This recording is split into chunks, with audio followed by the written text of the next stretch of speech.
Hi, welcome to the 2020 Awards podcast. Today we're looking back at Spike Lee's Malcolm X. Let's listen to a clip. You're not an American. You're an African who happens to be an American. You have to understand the difference. We didn't come over on the Nita, the Pinta, and the whatchamacallit. We didn't land on Plymouth Rock. Plymouth Rock landed on us. Landed right on top of us. I'm Kris Kristensen, co-founder of the 2020 Awards, and I'll be your host for today's podcast. Joining me today is 2020 Awards Vice President Daniel J. Cork and our producer Lee Christopherson. 2020 Awards is an annual event that uses the advantage of time and perspective to revisit the films from 2 decades earlier. With the benefit of hindsight, a voting body of film industry professionals from around the world elects either new or previous nominees and hosts a live awards ceremony designed to both honour and offer new perspective on the impact of this body of work on cinema itself and its influence on our culture. If you're a film industry professional and would like to join our voting syndicate, please contact us through our website, which is 2020awards.org. That's 2020 awards. Danny, why don't we start by recapping the film? It's the story of Malcolm X. Right, based on his autobiography, it starts out with him as a young man. We have some flashbacks to his childhood. He's kind of a ne'er-do-well. He gets involved with some criminal activity. He goes to jail, or to prison rather, and there he joins the Nation of Islam. And so from there on, it's essentially just, it's a biopic. It's the life of Malcolm X. Biopic. Right. And, well, I guess for those who don't know who Malcolm X is... Go to Wikipedia. Go to Wikipedia, All right. seriously. All right. We haven't got enough time in the podcast. All right, fair enough. Basically, the movie came out, as all of the movies this year came out in 1992. How was it received? It was widely acclaimed when it came out, and it still holds a 91% positive on, or fresh on RottenTomatoes.com. Ebert and Scorsese both ranked it in their top 10 films of the decade. So yeah, it was well received, and Denzel Washington won a whole bunch of film critic awards for it. It did not win any Academy Awards. Denzel Washington was nominated there, as well as the costume designer. And you hadn't seen the movie until the other day. 5 days ago. Yeah. And your reaction to it was? I enjoyed it. I thought I got to be honest, I was sitting down and watching a movie that's over 3 hours is a little intimidating for me these days, which makes me sound like an old man, but I'm daunted by that because I've watched so many butt-numathons and like I thought this was I was really compelling. My experience was I saw it again just the other day, but before that I had seen it when it first came out on video, and I was bored. Back then I remember I was just bored out of my mind. It's 3.5 hours long. I just remember I was like looking for any excuse to get up and walk around and make a pizza. Were you like go to the bathroom. shackled to the chair? Could you not hit the stop button on your VCR? I don't like to. Well, I was watching it with other people, so you were held hostage. Yeah. I really don't like to stop movies once they get going.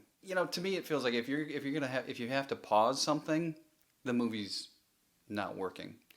What did you think seeing it a second time? Okay, seeing it recently, I felt like it was two movies. I honestly felt like it was two completely different movies. I felt like there was the first half, like up until he gets into prison, which everything in the first half of that movie drove me crazy. And then the second half, which I wish had been pretty much the movie in its entirety. And you're talking about up to him going to prison, right? Yeah. The first half felt very, I don't want to say cartoony, but it felt very stylized. I enjoyed the first half. I don't think we needed an elaborate choreographed dance sequence. Oh. That was, But the whole movie, the whole first half, everything up until he goes to prison felt like that dance sequence to me. But then the second half I found way more compelling, but at the same time I wasn't invested in it. That's that. Why don't we start rambling through these categories and go into a little more detail. Costume design done by Janie Myers and Paul Simmons. Now this actually did get an Academy Award nomination. What did you think? Great. And just speaking broadly, I thought the production value of the movie was pretty much second to none. I thought it was fantastic. I thought this was like a very lavish epic, and I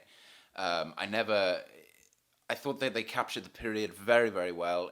I thought it did a very good job of sort of transporting you to a time and a place. Costumes were obviously a large part of that.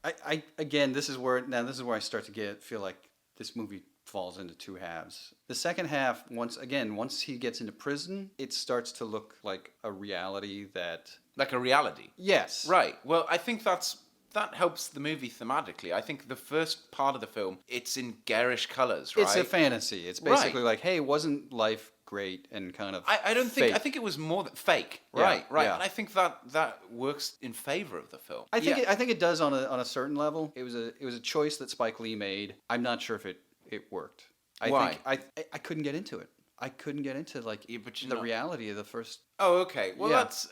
that's. I think that might be story rather than costume. Then you're talking about, really. Yeah, I guess it's just sort of like, the zoot suits that they're wearing in the beginning look like something from Who Framed Roger Rabbit. I don't think that's lost on him. I genuinely believe you're not supposed to think he looks cool. I think he's supposed to be like what he says later in the film. They were stooges essentially. Like, Sure. we were. No, we were the white man's comedy. I get it. Obviously, Spike Lee was aware of the choice that he was making, and that's what I mean. It was a bold choice. I just didn't think it worked, and I think the second half. Oh my God, that scene outside the police headquarters where he's got all of those guys lined up, and it looks like they're in uniforms. There's different colors and tones to what they're wearing, but they all have the hat, they have the tie, they have the long coat, and it was completely spectacular. To me, I felt like that is an army I'm looking at, and I was really blown away by those choices. I'm sorry, I actually like that scene a lot, but it was totally undercut by Peter Boyle. Frankenstein's come along. Hey, you guys, what are you doing here? Really? We can cut that. I just wanted to say that to you. It took me out too. Did it really? Really? You? You cast this Frankenstein. guy? A cop should look like a cop. It shouldn't look like young, like the starry young Frankenstein. It's funny because I then actually felt like that was the first real performance of the film when he showed up. Oh, really? Yeah. To me, it was like, oh, good, we got an actor now. He looked like a guy getting out of a car and walking up to the front of the room. And I know this is minor, this is so tiny, but it's like, I felt like there was so much acting going on from the rest of the performances. And when Peter Boyle showed up, I was just like, oh, good, someone who's just going to get out of the car and not worry about, the fact that he's in a movie. And to me, he felt... I just thought that his cameo, and I think you can call it a cameo, Yeah. because he's Peter Boyle. Yeah. Why is he even in here? in this 2-line bit part? Right. I just find any cameo in a film just distracting. I agree with It's that. like, there's Ted totally, Danson in Private Ryan. Totally agree with that. Right. Yes, thank you. It's Ted Danson in a Right. fucking Yeah, helmet. yeah. I know. You're What's totally Sam right. doing here? Yeah. Tendon Totally bar? agree with that. But there was also something about the way he I don't know, there was just he had a certain amount of gravitas that I felt except for Denzel, that other people in the movie were kind of lacking. Art direction by Wynn Thomas. The movie covers 20, 30 years of a man's life. They do it well. There was nothing. I thought they did it better than well. I thought again the production value was top notch on this film. Yeah. I would, I'm not sure what's going to win 2020, but I'd be disappointed to not see this get a nomination. It is weird that it didn't. I wonder if it got snubbed because a lot of it was shot in Harlem. Harlem kind of hasn't changed in its look. Oh. And so they just walked in and shot what was there? Right. I don't didn't know if have to that's do true. anything? I've never been that far uptown, so I'm not really sure. So you're going off of nothing also. Harlem looks like. I feel like that's what Harlem looks like, and maybe other people hadn't gone that far uptown either to know exactly what Harlem looks like. But in your head, it's like, yeah, that's Harlem. I was gonna say That's Harlem right now. Even the complaints that I have or the issues that I have with the fantasy element didn't really apply too much, I think, to the art direction. The art direction seemed pretty consistent. I think also it looks so real, and I think a lot of period pieces that have that real look to them get overlooked for these kind of movies. Oh yeah, absolutely. And I agree. It's one of those things. It's almost like if you don't go back far enough in time when you're making a movie, you get overlooked. It probably should have been nominated, and it's kind of weird that it didn't, especially when costume got nominated. So it's it was obviously on their radar, but then it was sort of nah, the costumes look great, but the rest of the stuff. Okay. Cinematography by Ernest Dickerson. The first part of this movie I felt was shot almost by a student filmmaker. It felt like, hey, we need some diffusion on that window. Put too much diffusion on there, thinking it looks good to your eye, but then when you get the dailies back, it's just completely overdone. I think for me, I only notice things like that if the movie isn't drawing me in. And I feel like the movie drew me in so much that I didn't notice anything. The only thing I noticed were the sort of Citizen Kane-esque scenes with the sweeping camera shots during speeches. Otherwise, it was invisible. And I think that's, again, whenever I like a movie, I can't really dissect these things that are sort of propping up the illusion. You know, I do feel like the movie could have been half as long if we had cut those crane shots out. Because there's a lot of them that are they just go on forever. And supposedly Spike Lee claims that this is the movie he feels he was born to make. And that's almost dangerous, I think, when you think as a filmmaker that this is the movie I was born to make, because you really lose, again, your objectivity. You kind of get you get lost in it. You get too passionate about it. And not that you don't want to be passionate about what you're making, but I think you have a tendency to kind of lose sight of what you're actually doing. Editing by Barry Alexander Brown, who actually won a 2020 award in our first year for Do the Right Thing. Yeah, this was one of my first of just a couple of gripes that I had with the movie. I did not like the way that they would undercut moments that should be dramatic, like his father's death. Just suddenly now we're on the train tracks, and I think this is designed to sort of give you flashes of pain in his life, but you're just not tied to that character at all. Yeah. So I didn't like, and this is maybe more of a story criticism, I didn't like, those flashbacks felt like flashbacks. Those did not feel like events in his life. And I think maybe if they were told chronologically, they would have much more weight. Yeah. As it is, it's just like, okay, now we're back in time and we're being attacked by the Ku Klux Klan. Right. And it really felt like we're taking... And those should be important moments. They should be huge moments. But I felt like they were taking us away from the narrative. Yeah. And I just think they should have been put up right up at the front of the movie. So these sort of strange editing, these strange cuts to like these moments of great power. They fell flat. Great power. They fell flat. Yeah. And it was just awkward too. It was rather jarring to just right now we're on a train track and now we're back in everyday reality. But beyond that, I guess I didn't notice it and I liked it. There you go. Use that. Cut it, print it. Let's go. My big beef was that I felt like, going back, like Danny, to what you were talking about with the flashbacks, there was one in particular like stood out as a bad choice, and I thought that was, okay, Malcolm as an adult, his house gets attacked and it gets firebombed and he has to pull his family out of there, and then it starts cutting back to his dad pulling his kids out of their house back in the 20s or whenever, during when the Klan had attacked them, and then they kept doing this kind of parallel cutting between like, look, Malcolm's going through the same thing that his father went through, and I was like, yeah, I know, I saw the movie from the beginning. You don't have to like hit me over the head with the fact that he's now having a parallel experience. Mm-hmm. And the editing continued like that to even outside where he's talking to reporters and saying, this is who did this, and then the scene ends with cutting back to his dad standing outside of his burning house saying, you know, I'm a man or something like that. And it just felt really heavy-handed to me. My own beef with that is not that it's heavy-handed, it's more that in a 3-hour movie, we really don't need to be retreading much ground. But that to me is kind of like, I thought that was really more like, he's saying the cycle of violence, right? So, and it's like, this is part and parcel of the black experience at this time. Yeah. And I don't think that's unfair to do that. I just think it's just, to me, it was more of an egregious waste of time. But that's what I mean. I mean, it's like, I get what he's saying, but he could have said it without having to like drag us back there and have us revisit something we'd already seen. That's why I think it was heavy-handed. The movie's over 3 hours. I can't give it a best editing nod. I'm sorry. It's just like, it's, you know, song. There's a ton of music in this film. I think they missed a trick with this. I think they could have had more period music and less melodramatic score. Yeah. I really thought, gosh, you're talking about black music in the 50s and 60s? How many artists would have consented to the use of their, songs in this film? I think a lot. There was an original song in this one? There was no original song in this. And I don't, I think one of the things that I want to do differently than the Oscars is I don't want to have original song. I just think like best song. Because you can use a song really well in a film. Yeah.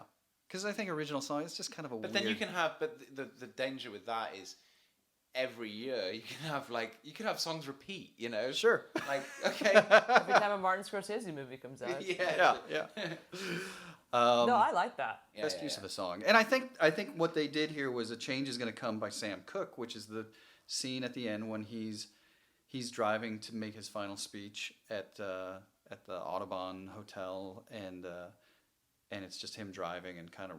I think there's a certain irony there too. I mean, given that really what we were seeing on the screen was there isn't a change. I mean, we were seeing the civil rights movement was going on. You've got a lot of this. Yes, there's change, but in some ways things are staying exactly the same. This is a guy that's trying to bring unity, and there's just constant division within the community. Right. And I think the fact that he's listening to that song, which is a song of hope, on the way to his death is... I don't know. I mean, I didn't know he was on his way to his death, but I knew he was about to get whacked fairly soon. Yeah. Perfect. Original score was done by Terence Blanchard.